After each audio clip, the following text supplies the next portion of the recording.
Anyone who operates equipment or machinery should be protected by the safeguards of the equipment itself and by personal protective gear.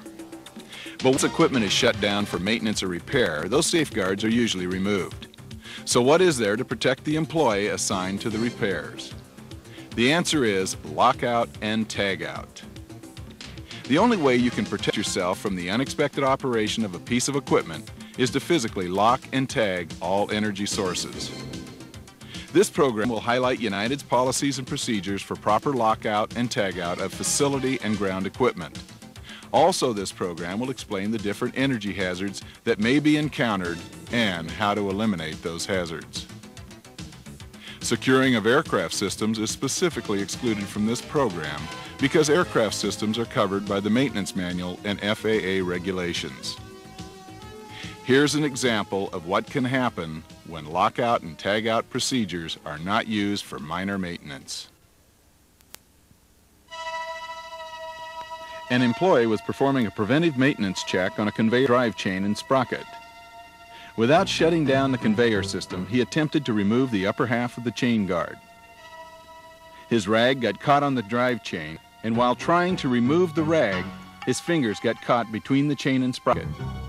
His fingertips were instantly severed. Obviously, the consequences could have been even more severe. By de-energizing the equipment and by placing a lock and tag on the equipment, the risk of an accident is minimized. Let's identify the different energy hazards that can be encountered. The most common cause of injury comes from electrical hazards. These hazards can occur from the unexpected startup of electric-driven machines or equipment. Other electrical hazards include direct contact with energized circuits such as those found in control panels, motors, fans, and heaters. Mechanical hazards are created by the movement of gears, blades, presses, conveyors, pump shafts, and so on. Chemical hazards are created by the release of hazardous substances from tanks, leaking pipes, or valves. Thermal hazards can come from steam in pipes or can be caused by heat from a furnace. Pneumatic hazards can come from equipment such as this vacuum forming machine. Hydraulic hazards are created by ground equipment such as scissor lifts and belt loaders. Energy hazards come from the energy stored in batteries, springs, or gravity itself. All of these hazards are serious and all have the potential to cause disabling injury, and some have the potential to cause death. The risk of doing a job without eliminating these hazards creates unnecessary risks and jeopardizes your safety and can threaten your life. To guard against these hazards, procedures and practices have been developed to assure your safety and health while performing maintenance and repair work. These include responsibility, training, pre-planning, lockout and tagout, and periodic inspection. To begin, each and every employee involved in the maintenance or repair of energized equipment must be qualified to do so, must comply with the lockout and tagout procedures, must never remove another employee's lock and tag, and must assure that the equipment is in a zero energy state during maintenance or servicing. It's necessary and important that part of the lockout and tagout program include training on all hazardous energy sources and how to de-energize the equipment. Pre-planning means asking questions regarding any assigned electrical job. It means reviewing the lockout and tagout sequence and having the proper equipment available. The lockout and tagout sequence itself has many important steps that must be followed every time.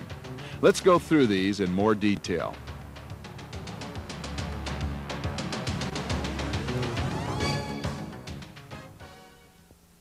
A preliminary check must be performed by an authorized person to determine that all energy sources have been identified for lockout and tagout.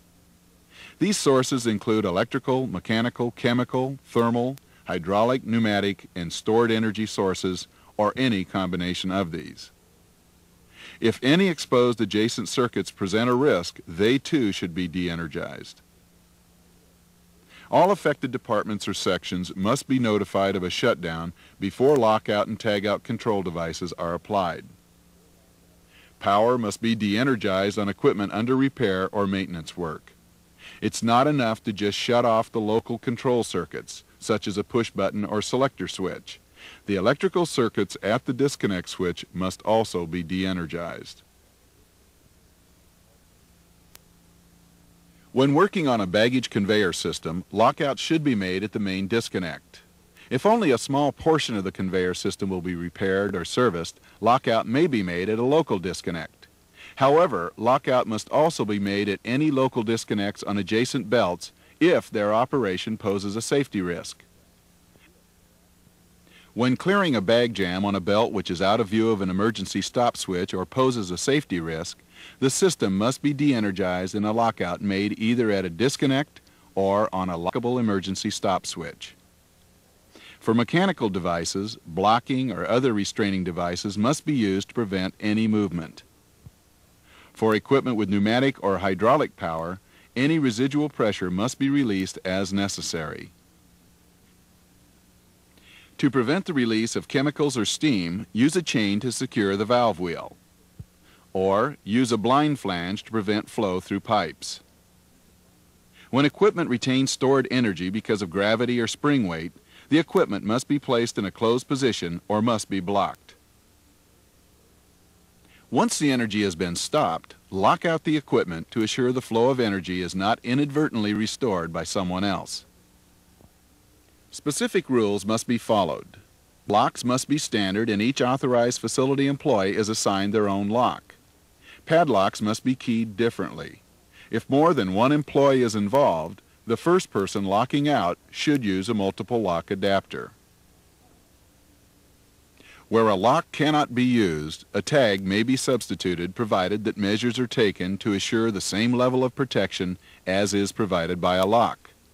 These measures may include removing an isolated circuit element or removing a valve handle to reduce the likelihood of inadvertent energization. The tag must be attached at the same point as where a lock would have been applied. For ground equipment under repair, locks are usually not provided, but blocking devices and tags still must be used. For example, after installing a blocking device on an elevated man lift, a tag must be placed near the operating control. When working near an electrical wiring on ground equipment, the battery cables must be disconnected and tied back. Tags must be used to alert others to the status of equipment and to supplement the use of locks. Tags by themselves do not provide the physical restraint that is provided by a lock. Tags must be securely attached so that they cannot be inadvertently or accidentally detached during use. Tags must never be bypassed, ignored, or tampered with. Personalized tags assigned to facility employees will clearly identify the employee. Tags show that you are following the correct procedure. During shift changes, continuity is crucial. If another mechanic is assigned to complete the repairs, the two mechanics must coordinate with each other to switch lock and tags immediately. If this is not possible, the employee's supervisor will accompany the mechanic on the next shift to remove the first mechanic's lock and tag. After all energy sources have been locked and tagged, de-energization must be verified by operating the controls. After work has been completed, the area must be cleared before restoring power and removing lockout and tagout devices. All tools must be removed from the machine or equipment and any guards reinstalled. The area or department supervisor must be notified of the removal of the lockout and tagout devices. Let's review the steps of the lockout and tagout program. First, identify all energy sources to be locked and tagged out. Notify departments or sections of the shutdown before lockout and tagout devices are applied. De-energize all energy sources to place the equipment in a zero energy state. Apply lockout and tagout devices. Verify de-energization by operating the controls. Clear the area and reinstall machine or equipment guards before restoring power and removing lockout and tagout devices. And last, notify department or sections of the removal of lockout